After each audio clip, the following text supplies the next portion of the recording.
മധ്യവയസ്കനെ കിണറ്റിൽ മരിച്ച നിലയിൽ കണ്ടെത്തി.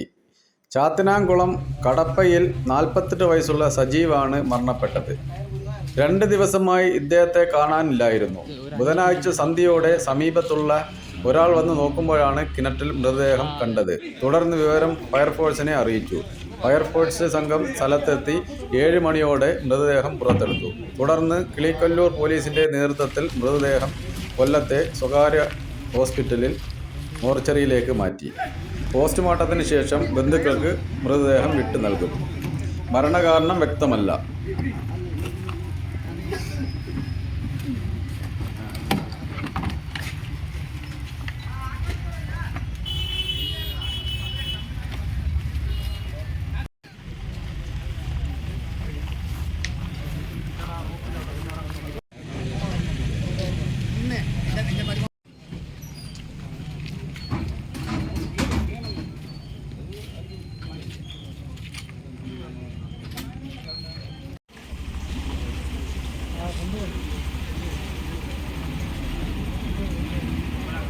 No.